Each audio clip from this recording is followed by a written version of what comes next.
ਨਵੇਂ ਚੁਣੇ ਗਏ ਵਿਧਾਇਕਾਂ ਨੇ ਚੱਕ ਲਈ ਹੈ ਜੀ ਸਹੁੰ, ਜਿੱਦਾਂ ਤੁਸੀਂ ਥੋੜਾ ਜ਼ਿਕਰ ਕੀਤਾ ਹੀ ਸੀ। हाँ जी, देखो नवे विधायकों ने सौं चुक ली है। ਇਹਦੇ ਤੇ ਹੁਣ ਆਪਾਂ ਜ਼ਿਆਦਾ ਟਾਈਮ ਨਹੀਂ ਲਾਵਾਂਗੇ, ਸਿਰਫ ਤੇ ਸਿਰਫ ਇਹੋ ਹੀ ਕਹਾਂਗੇ ਕਿ ਜਿਹੜੇ ਵਿਧਾਇਕ ਆ ਉਹ ਮਤਲਬ ਕਿ ਵੱਖੋ ਵੱਖ ਤਰੀਕਿਆਂ ਨਾਲ ਅੱਜ ਸਹੁੰ ਚੁੱਕਦੇ ਨਜ਼ਰ ਆਇਆ। ਕਿਸੇ ਨੇ ਹਿੰਦੀ ਚ ਵੀ ਚੱਕੀ ਹੈ, ਬਹੁਤਿਆਂ ਨੇ ਪੰਜਾਬੀ ਚ ਚੁੱਕੀ ਹੈ। ਇਹ ਕਿਸ ਤਰ੍ਹਾਂ ਦਾ ਸੀਗਾ ਵਿਧਾਇਕ ਲੁਧਿਆਣੇ ਤੋਂ ਕਿ ਜਿਹੜਾ ਪੜ੍ਹ ਕੇ ਵੀ ਸਹੁੰ ਨਹੀਂ ਚੁੱਕ ਸਕਿਆ। ਕਮਾਲ ਦੇ ਐਮਐਲਏ ਵੀ ਮਿਲੇ ਨੇ। ਉਹ ਇੱਕ ਦੇਖਿਆ ਵੀਡੀਓ ਦੇ ਵਿੱਚ तो किते डॉक्टर दे मुंह दे पिछों बो आई शराब दी, पता नहीं उन्हें रात दी पीती सु जां दिने चढ़ गया किते। ते वो कहंदा फोन करके एमएलए साहब कहण डे आ ਉਹ ਤੁਸੀਂ ਭੱਜ ਕੇ ਆਓ ਇਹਦਾ ਪੋਸਟਮਾਰਟਮ ਕਰਾਉਣਾ ਹੈ। ਉਹ ਲੋਕ ਕੋਲੋਂ ਹੁਜਾ ਮਾਰਨ ਡਿਆ, ਸਰ ਪੋਸਟਮਾਰਟਮ ਨਹੀਂ ਹੁੰਦਾ, ਮਲਾਜ਼ਾ ਹੁੰਦਾ, ਮੈਡੀਕਲ ਹੁੰਦਾ ਹੈ। ਆ ਤੇ ਹਾਲ ਆ। ਸੋ ਇੱਕ ਇਸ ਤਰ੍ਹਾਂ ਦੇ ਵੀ ਹੈਗੇ ਆ, ਉਹਨਾਂ ਨੂੰ ਮਤਲਬ ਕਿ ਪੜ੍ਹ ਕੇ ਵੀ ਸਹੁੰ ਚੁੱਕਣੀ ਨਹੀਂ ਆਈ ਪੰਜਾਬੀ ਚ। ਫਿਰ ਉਸ ਤੋਂ ਬਾਅਦ खुद ਜਿਹੜੇ प्रोटेम स्पीकर साहब ਸੀਗੇ डॉक्टर निज्जर, ਉਹਨਾਂ ਵੱਲੋਂ ਬੋਲ ਕੇ ਸਹੁੰ ਚੁਕਾਈ ਗਈ ਤੇ ਇਹ ਵੀ ਇੱਕ ਰੰਗ ਵੇਖਣ ਨੂੰ ਮਿਲਿਆ। ਖੈਰ ਇੱਕ ਰੰਗ ਹੋਰ ਵੇਖਣ ਨੂੰ ਮਿਲਿਆ, ਦੇਵਮਾਨ ਨਾਭੇ ਵਾਲਾ। ਅੱਗੇ ਗੀਤਕਾਰਾਂ ਦੇ ਨਾਂ ਇਸ ਤਰ੍ਹਾਂ ਦੇ ਹੁੰਦੇ ਸਨ ਜਾਂ ਗਾਇਕਾਂ ਦੇ ਨਾਂ ਇਸ ਤਰ੍ਹਾਂ ਦੇ ਹੁੰਦੇ ਸਨ। ਅੱਜ ਕੱਲ ਐਮਐਲਏ ਵੀ ਸਾਨੂੰ ਐਸੇ ਮਿਲੇ। ਤਾਂ ਜਿਹੜੇ ਦੇਵਮਾਨ ਨਾਭੇ ਵਾਲੇ ਆ, ਉਹਨਾਂ ਨੇ ਕਮਾਲ ਕੀਤੀ ਪਈ ਆ, ਬੜੇ ਸੁਰਖੀਆਂ ਚ ਆ। ਕਹਿੰਦੇ ਕਿ ਤਨਖਾਹ ਵੀ ਆਪਾਂ 1 ਰੁਪਈਆ ਲੈਣੀ ਆ, 1 ਰੁਪਈਆ। ਤੇ ਉਹਨਾਂ ਨੇ ਸਾਈਕਲ ਹੀ ਖਿੱਚ ਦਿੱਤਾ ਉਧਰ ਨੂੰ, ਨਾਭੇ ਤੋਂ ਚੰਡੀਗੜ੍ਹ ਮਾਇਆ ਪਟਿਆਲਾ ਗਏ ਨੇ ਕਿ ਜਾਂ ਇੱਧਰ ਨੂੰ ਸਿੱਧਾ ਸਰਹੰਦ ਨੂੰ ਨਿਕਲ ਗਏ, ਤੇ ਪਤਾ ਨਹੀਂ ਪਰ ਖਿੱਚੀ ਜਾਂਦੇ ਸਨ ਸਾਈਕਲ। ਤੇ ਟਾਈਮ ਤੇ ਲਾਤਾ ਉਹਨਾਂ ਨੇ ਬਈ, ਟਾਈਮ ਤੇ ਲਾਤਾ। ਉਹਦੇ ਮੈਨੂੰ ਲੱਗਦਾ ਕਿ ਮਾੜੀ ਕਾਰ ਨੂੰ ਡਾਹ ਨਹੀਂ ਸੀ ਦਿੰਦੇ, ਬੜਾ ਸਾਈਕਲ ਭਜਾਉਂਦੇ ਨੇ ਸੱਚੀ ਮੈਂ ਕਹਿੰਦਾ। ਤੇ ਦੱਬੀ ਕੰਮ ਆਇਆ, ਦੱਬੀ ਕੰਮ ਆਇਆ। ਤਾਂ ਸਾਈਕਲ ਤੇ ਚਲੇ ਗਏ। ਸਾਰਿਆਂ ਤੋਂ ਵੱਡਾ ਅਟਰੈਕਸ਼ਨ ਇਹੀ ਸੀਗਾ, ਖਿੱਚ ਦਾ ਕੇਂਦਰ ਇਹੀ ਸੀਗਾ ਕਿ ਦੇਵਮਾਨ ਉੱਥੇ ਸਹੁੰ ਚੁੱਕਣ ਵਾਸਤੇ ਸਾਈਕਲ ਤੇ ਗਏ ਆ। ਪਰ ਉਹ ਕਹਿੰਦੇ ਸੀਗੇ ਕਿ ਮੈਂ ਲਗਜ਼ਰੀ ਲਾਈਫ ਦੇ ਵਿੱਚ ਨਹੀਂ ਜਾਣਾ ਬਈ, ਮੈਂ ਇਦਾਂ ਹੀ ਰਿਹਾ ਤੇ ਲੋਕਾਂ ਦੇ ਵਿੱਚ ਇਦਾਂ ਹੀ ਰਹਿਣਾ। ਤੇ ਬਾਕੀ ਮੈਂ ਜਿਵੇਂ ਤੁਹਾਨੂੰ ਦੱਸਿਆ, ਕੁਝ ਜਿਹੜੇ ਹੈਗੇ ਸੀ ਵਿਧਾਨ ਸਭਾ ਦੇ ਮੈਂਬਰ ਉਹ ਨਹੀਂ ਪਹੁੰਚ ਸਕੇ। ਉਹਨਾਂ ਦਾ ਜਿਹੜਾ ਹਲਫਦਾਰੀ ਪ੍ਰੋਗਰਾਮ ਹੈ ਉਹ ਫਿਰ ਬਾਅਦ ਦੇ ਵਿੱਚ ਹੋ ਜਾਏਗਾ। ਸੋ ਦੇਖਦੇ ਆ। ਐਮਐਲਏ ਹੁਣ ਸਹੁੰ ਚੁੱਕ ਚੁੱਕੇ ਆ। ਉਹ ਮੈਂ ਤੁਹਾਨੂੰ ਦੱਸ ਦਿੱਤਾ ਸੀਗਾ ਕਿ ਕਾਲੀ ਕਾਲੀ ਚ ਕਿਉਂ ਕੀਤਾ ਜਾ ਰਿਹਾ, ਕਿਉਂਕਿ ਮੋਰੇ ਰਾਜ ਸਭਾ ਦੀ ਚੋਣ ਹੋਊਗੀ। ਤਾਂ ਉਹ ਜਿਹੜੀ ਰਾਜ ਸਭਾ ਦੀ ਚੋਣ ਹੋਊਗੀ ਤਦੇ ਹੀ ਹੋਏਗੀ ਜੇ ਵਿਧਾਨ ਸਭਾ ਜਿਹੜੀ ਆ ਹੋਂਦ ਦੇ ਵਿੱਚ ਆਈ ਹੋਏਗੀ। ਸੋ ਇਹ ਕਾਲੀ ਕਾਲੀ ਨਾਲ ਜਿਹੜੀਆਂ ਸਾਰੀਆਂ ਫਾਰਮੈਲਿਟੀਆਂ ਨੇ ਇਹ ਪੂਰੀਆਂ ਕੀਤੀਆਂ ਜਾ ਰਹੀਆਂ।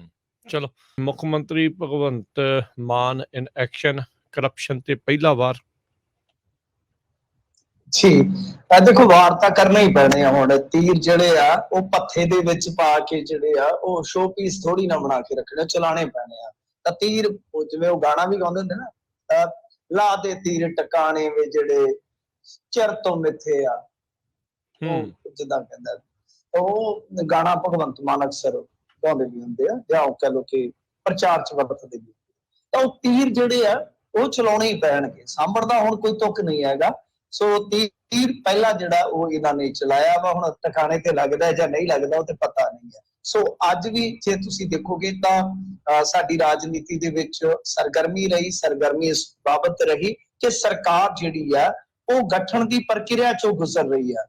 ਤਾਂ ਡੇ ਬਾਏ ਡੇ ਜਿਹੜੀਆਂ ਵੀ ਖਾਨਾ ਪੂਰਤੀਆਂ ਨੇ ਉਹ ਪੁਰ ਕੀਤੀਆਂ ਜਾ ਰਹੀਆਂ ਨੇ, ਪੂਰੀਆਂ ਕੀਤੀਆਂ ਜਾ ਰਹੀਆਂ ਨੇ। ਤੇ ਉਸ ਤੋਂ ਬਾਅਦ ਸਰਕਾਰ ਜਦੋਂ ਬਿਲਕੁਲ ਅਮਲ ਚ ਆ ਜਾਏਗੀ ਤਾਂ ਉਸ ਤੋਂ ਬਾਅਦ ਫਿਰ ਕੈਬਨਿਟ ਦੇ ਫੈਸਲੇ ਜਿਹੜੇ ਆ ਉਹ ਸਾਨੂੰ ਵੇਖਣ ਨੂੰ ਮਿਲਣਗੇ। ਤਾਂ ਬਹਰਹਾਲ ਅੱਜ ਸੈਸ਼ਨ ਸੀਗਾ, ਸੈਸ਼ਨ ਦਾ ਇੱਕ ਰੋਜ਼ਾ ਇਜਲਾਸ ਸੀਗਾ ਕਹਿ ਲਓ, ਤੇ ਇੱਕ ਮੇਰੇ ਖਿਆਲ ਦੇ ਨਾਲ ਨਹੀਂ 2 ਦਿਨ ਦਾ ਹੋਰ ਇਜਲਾਸ ਹੋਏਗਾ। ਅੱਜ ਇੱਕ ਰੋਜ਼ਾ ਸੀ ਇੱਕ ਤਰ੍ਹਾਂ ਨਾਲ। ਤਾਂ ਉਹਦੇ ਵਿੱਚ ਕੀ ਸੀਗਾ ਕਿ ਵਿਧਾਇਕਾਂ ਨੂੰ ਇਹਨਾਂ ਨੇ ਹਲਫ ਦਿਵਾਉਣਾ ਸੀਗਾ। ਤਾਂ ਸਾਰੇ ਹਲਫ ਲੈ ਗਏ ਆ। ਮੇਰੇ ਖਿਆਲ ਦੇ ਨਾਲ 2-3 ਵਿਧਾਇਕ ਨਹੀਂ ਪਹੁੰਚੇ। ਇੱਕ ਤਾਂ ਰਾਣਾ ਗੁਰਜੀਤ ਸਿੰਘ, ਉਹਨਾਂ ਦੇ ਸੁਪੁੱਤਰ, ਇਸ ਤੋਂ ਇਲਾਵਾ ਸ਼ਾਇਦ ਬੀਬੀ ਗਨੀਤ ਕੌਰ ਵੀ ਨਹੀਂ ਪਹੁੰਚੇ, ਵਿਕਰਮ ਸਿੰਘ ਮਜੀਠੀਆ ਦੇ। ਸੋ ਇਸ ਤਰ੍ਹਾਂ ਇਹ ਸਾਰਾ ਇੱਕ ਕਾਰ ਵਿਹਾਰ ਸੀਗਾ ਜਿਹੜਾ ਉਹ ਰਸਮੀ ਤੌਰ ਤੇ ਪੂਰਾ ਹੋਇਆ। ਹੁਣ ਇਸ ਤੋਂ ਬਾਅਦ ਸਪੀਕਰ ਦੀ ਚੋਣ ਹੋਏਗੀ ਔਰ ਉਸ ਤੋਂ ਬਾਅਦ ਕੈਬਨਿਟ ਦਾ ਗਠਨ। ਫਿਰ ਤਾਰਾਰੰਪਮ ਗੱਡੀ ਜਿਹੜੀ ਆ ਉਹ ਚੱਲਦੀ ਜਾਏਗੀ।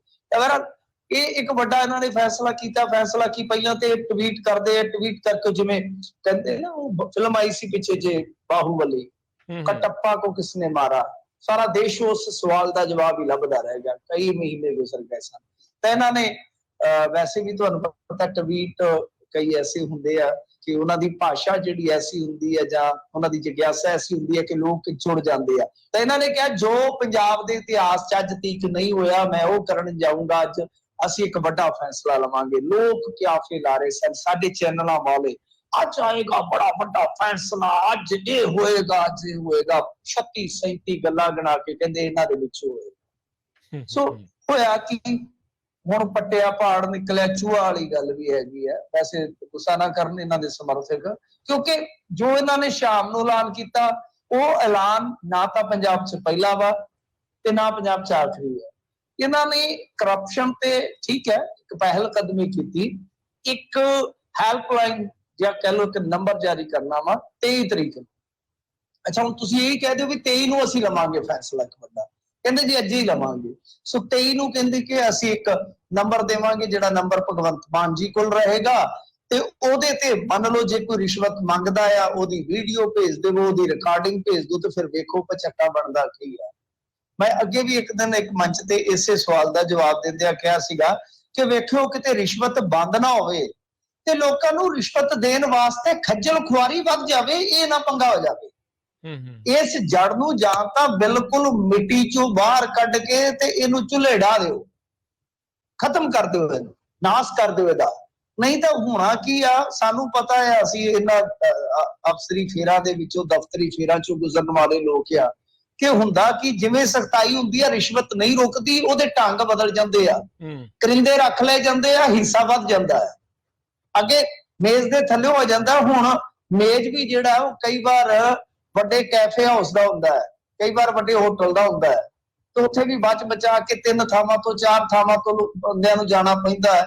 ਹੁਣ ਮੈਨੂੰ ਦੱਸੋ ਕਿ ਇੱਕ ਗੁਪਤ ਕੈਮਰਾ ਰੱਖੇ ਬੰਦਾ ਪਹਿਲਾਂ ਨਾਲ, ਇਹ ਵੀ ਤੇ ਇੱਕ ਵਕਤ ਪੈ ਜਾਏਗਾ ਨਾ, ਮੋਬਾਈਲ ਔਨ ਕਰੇ। ਔਰ ਮੈਂ ਤੁਹਾਨੂੰ ਦੱਸਿਆ ਕਿ ਸਿੱਧੀ ਰਿਸ਼ਵਤ ਫੜਨੋਂ ਹੀ ਹਟ ਗਏ ਨੇ ਅਫਸਰ ਤਾਂ ਅੱਜ ਕੱਲ, ਚਲਾਕ ਹੋ ਗਏ ਨੇ।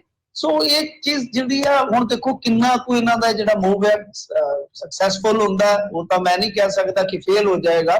ਵੈਸੇ ਇਹਨਾਂ ਨੇ ਕੀਤਾ ਸੀਗਾ ਦਿੱਲੀ ਦੇ ਵਿੱਚ, ਤੁਹਾਨੂੰ ਯਾਦ ਹੋਏਗਾ ਸ਼ੁਰੂਆਤੀ ਦੌਰ ਦੇ ਵਿੱਚ, ਪਰ ਹੋਇਆ ਕੀ ਸੀਗਾ ਉਸ ਤੋਂ ਬਾਅਦ ਜਿਹੜਾ ਹੈਗਾ ਸੀਗਾ ACBC ਸ਼ਾਇਦ ਮੇਰੇ ਖਿਆਲ ਦੇ ਨਾਲ, ਮੈਨੂੰ ਯਾਦ ਨਹੀਂ ਹੁਣ, ਐਂਟੀ ਕਰਪਸ਼ਨ ਬਿਊਰੋ ਸ਼ਾਇਦ, ਉਹ ਇਹਨਾਂ ਤੋਂ ਵਾਪਸ ਲੈ ਲਿਆ ਗਿਆ ਸੀਗਾ, ਉਹਦਾ ਕਾਫੀ ਰੌਲਾ ਪਿਆ ਸੀਗਾ। ਪਰ ਇਹ ਪੰਜਾਬ 'ਚ ਪਹਿਲੀ ਵਾਰੀ ਨਹੀਂ ਹੋਇਆ। ਇਸ ਤਰ੍ਹਾਂ ਦੇ ਐਲਾਨ ਕਰਪਸ਼ਨ ਦੇ ਅਗੇਂਸਟ ਹੋਏ ਨੇ।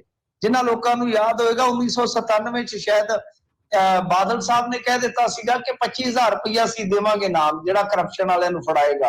ਉਹ ਕਹਿੰਦੇ ਕਿ ਕਾਫੀ ਵੱਡੀ ਲਿਸਟ ਬਣ ਗਈ, ਮੁੜ ਕੇ ਉਹੀ ਅਫਸਰ ਜਿਹੜੇ ਕੱਛਾ ਮਾਰਦੇ ਸਨ। ਸ਼ਾਇਦ ਇਹੀ ਤਾਂ ਵੇਖਣਾ ਸੀਗਾ ਕਿ ਭਾਈ ਸਰਕਾਰ ਦੇ ਕਮਾਊ ਪੁੱਤਰ ਕਿਹੜੇ ਕਿਹੜੇ ਨਿਕਲਦੇ ਨੇ ਤੇ ਕਿਹੜੇ ਕਿਹੜੇ ਹੋਣਗੇ। ਸੋ ਗੱਲ ਤੇ ਉਹੀ ਹੈ ਨਾ। ਫਿਰ ਸੁਖਬੀਰ ਸਿੰਘ ਬਾਦਲ ਨੇ ਇੱਕ ਈਮੇਲ ਜਾਰੀ ਕੀਤਾ ਸੀਗਾ, ਈਮੇਲ ਐਡਰੈਸ, ਇਹਦੇ ਤੇ ਫੋਟੋਆਂ ਭੇਜ ਸਕਦੇ ਹੋ, ਇਹਦੇ ਤੇ ਸ਼ਿਕਾਇਤ ਭੇਜ ਸਕਦੇ ਹੋ। ਅੱਜ ਵੀ ਮੈਨੂੰ ਯਾਦ ਹੈ 2014 ਮਗਰ ਲੱਗਦਾ ਸੀ ਉਹਦੇ ਈਮੇਲ ਐਡਰੈਸ ਤੇ 2014@gmail.com ਤੇ ਬਥੇਰੇ ਲੋਕਾਂ ਦੇ ਕੋਲ ਅੱਜ ਵੀ ਉਹ ਰਸੀਦਾਂ ਪਈਆਂ ਹੋਣੀਆਂ। ਗੱਲ ਇਹ ਹੈ ਕਿ ਅੱਗੇ ਵੀ ਹੋਇਆ, ਪਰ ਇਹ ਨਾ ਹੋਵੇ ਕਿ ਅੱਗੇ ਵਾਲੀ ਹੋਵੇ। ਮੈਂ ਜਿਵੇਂ ਕਿਹਾ ਕਿ ਜੜ ਪੱਟਣ ਦੀ ਜ਼ਰੂਰਤ ਆ। ਜੜ ਤੋਂ ਜੇ ਤਾਂ ਖਿੱਚਦੇ ਹੋਏ ਬੂਟਾ, ਔਰ ਇਹ ਕੰਡੇਦਾਰ ਬੂਟਾ ਸਾਨੂੰ ਬੜਾ ਪਰੇਸ਼ਾਨ ਕਰਦਾ ਹੈ। ਪੰਜਾਬ ਦੇ ਵਿੱਚੋਂ ਕਾਲਾ ਧਨ ਬਾਹਰ ਜਾ ਕੇ ਰੀਅਲ ਐਸਟੇਟ ਦੇ ਕਾਰੋਬਾਰ 'ਚ ਖੂਬ ਲੱਗਦਾ ਹੈ। ਇਹ ਕਿਹਨੂੰ ਨਹੀਂ ਪਤਾ, ਇਹ ਕਿਹਨੂੰ ਨਹੀਂ ਪਤਾ। ਉੱਥੇ ਵੱਡੇ ਵੱਡੇ ਕੈਨੇਡਾ 'ਚ ਜਿਹੜੇ ਫਾਰਮ ਹਾਊਸ ਬਣ ਜਾਂਦੇ ਆ ਜਾ ਕੇ ਇਹਨਾਂ ਦੇ, ਉਹ ਕਿਵੇਂ ਬਣ ਜਾਂਦੇ ਆ ਵੀ ਇਮਾਨਦਾਰ ਅਫਸਰ ਤੇ ਸਾਰੀ ਜ਼ਿੰਦਗੀ ਰੋਂਦਾ ਰਹਿੰਦਾ ਕਿ ਮੇਰੀ ਪੈਨਸ਼ਨ ਜਿਹੜੀ ਹੈ ਉਹ ਪੁਰਾਣੀ ਪੈਨਸ਼ਨ ਲਾਗੂ ਕਰ ਦਿਓ ਕਿਉਂਕਿ ਮੈਂ ਉਹਦੇ ਨਾਲ ਰੋਜੀ ਰੋਟੀ ਚਲਾ ਰਹੀ ਹੈ ਉਮਰ ਦੇ ਆਖਰੀ ਪੜਾਅ ਤੇ। ਫਿਰ ਫਾਰਮ ਹਾਊਸ ਕਿੱਦਾਂ ਬਣਦੇ ਨੇ ਸਭ ਨੂੰ ਪਤਾ ਹੀ ਹੈ। ਸੋ ਗੱਲ ਇਹ ਆ ਕਿ ਬੜੀ ਵੱਡੀ ਇਹ ਚੇਨ ਆ, ਜੇ ਤੋੜਨ 'ਚ ਕਾਮਯਾਬ ਹੋਣ। ਚਮਤਕਾਰ ਹੈ, ਚਮਤਕਾਰ ਕੋ ਮੇਰਾ ਸਭ ਤੋਂ ਪਹਿਲਾ ਨਮਸਕਾਰ ਹੈ। ਪਰ ਇਹ ਨਹੀਂ ਹੈ ਕਿ ਪਹਿਲੀ ਵਾਰੀ ਹੋਣ ਜਾ ਰਿਹਾ। ਕਰਪਸ਼ਨ ਤੇ ਵਾਰ ਅੱਗੇ ਵੀ ਹੋਇਆ, ਢੰਗ ਬਦਲਿਆ ਹੈ, ਪਰ ਉਸ ਢੰਗ ਦਾ ਅੱਗੇ ਰੰਗ ਕੀ ਹੋਏਗਾ ਉਹ ਕੋਈ ਕੁਝ ਨਹੀਂ ਕਹਿ ਸਕਦਾ। ਫਿਲਹਾਲ ਅੱਛੀ ਪਹਿਲ ਕਦਮੀ ਆ, ਪਹਿਲਾ ਮੂਵ ਹੈ। ਪਰ ਮੈਂ ਇੱਕ ਚੀਜ਼ ਤੁਹਾਨੂੰ ਦੱਸ ਦੇਵਾਂ ਕਿ ਅਫਸਰਸ਼ਾਹੀ ਦੇ ਵਿੱਚ ਥੋੜਾ ਡਰ ਜ਼ਰੂਰ ਹੈ, ਧੁੜਕੂ ਜ਼ਰੂਰ ਆ, ਮਹਿਕਮਿਆਂ ਦੇ ਵਿੱਚ ਹੜਕੰਪ ਜ਼ਰੂਰ ਹੈ, ਤਰਥੱਲੀ ਜ਼ਰੂਰ ਮੱਚੀ ਹੋਈ ਹੈ। ਤੇ ਜੇ ਕੰਮ ਖਿੱਚ ਦੇਣ ਤੇ ਅਸੰਭਵ ਕੁਝ ਨਹੀਂ ਹੈ। ਪਰ ਇਹ ਆ ਕਿ ਜੇ ਸਾਰੇ ਪਾਸੇ ਚਾਰੇ ਪਾਸੇ ਹੀ ਲੱਤਾਂ ਖਿਲਾਰ ਕੇ ਬਹਿ ਜਾਣ ਤੇ ਗੱਲ ਕੋਈ ਵੀ ਸਿਰੇ ਨਾ ਲੱਗੇ, ਫਿਰ ਉਹਦਾ ਫਾਇਦਾ ਕੋਈ ਨਹੀਂ ਹੈਗਾ। ਜੀ ਜੀ, ਚਲੋ ਵੇਖੋ ਕੀ ਬਣਦਾ ਆ।